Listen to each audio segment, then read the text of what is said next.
Hello and welcome back to the Astronomican, the Eternal Crusade show. So the first thing I wanted to talk about in this episode is how we are going to be able to communicate in-game. I was asked over Twitter to discuss this on the show, so I had a few questions and I took to the official forums to ask Patrick Balthasar about them. So I went ahead onto the forums and asked if there would be text chat and voice chat supported in the game. And kindly Patrick replied, and I will quote you what exactly he said. He said, short answer, text chat yes, voice chat maybe. Long answer, we are looking into voice chat solutions, supporting them in different ways. Vicinity chat versus group chat especially. There are some challenges, bandwidth, network, gameplay, etc. that will need to be solved and checked for. So it's sadly not trivial to say that we will have voice chat support built in. Another option would be to integrate, e.g. TeamSpeak into our client so that you can connect to your own servers from inside the game. But I am hypothesizing here, nothing concrete planned on this front yet. I personally really like the idea of having integrated TeamSpeak servers into the game so you can connect to your TeamSpeak server. I think that a lot of players would really be down with that, and I think that's a really good way of doing it if you're not going to have your own specific voice chat servers in the game. I think the community would welcome that as a whole. I'm really pleased that there'll be text chat too, especially for a role player like myself, because we do love our text chat. I'm hoping for chat bubbles, but I'm not holding my breath, especially.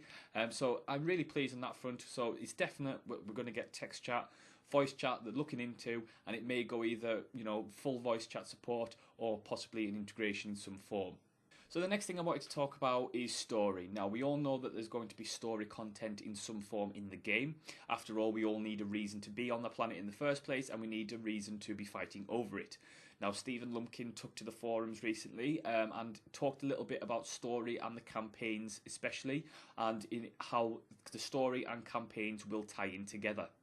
So here's what he said, and I quote, "Campaigns will be story-driven conflicts that set war-scale objectives for each faction.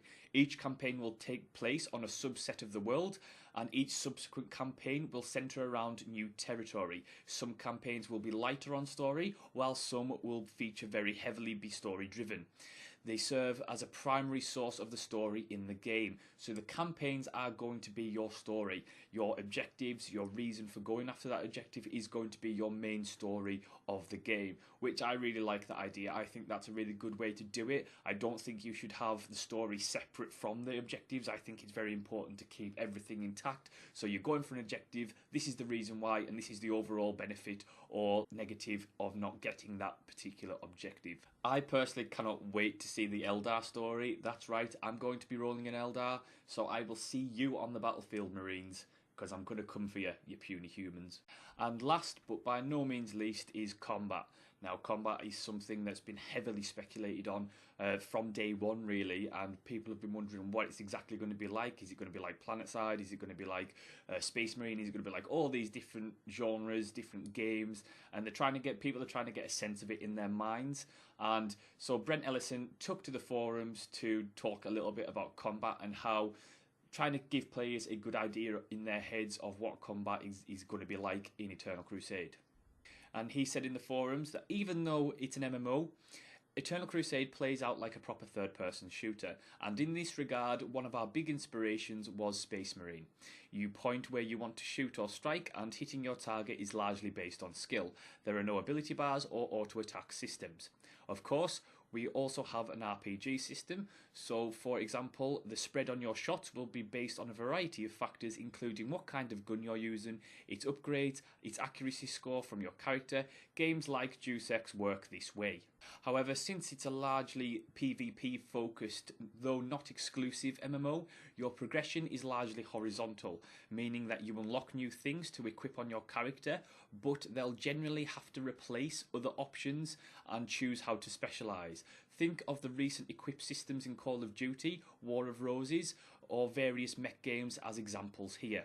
Each faction has 5 primary classes, and depending on how you build your loadout, accessories, weapons, items, etc. for that class, there are a multitude of possible specialisations. Eternal Crusade is also a massive technical war game, so that not every specialisation will be equal when going toe-to-toe with each other. You should either bring friends to make up for your weaknesses, or deploy your loadout in the circumstances that you favour your speciality.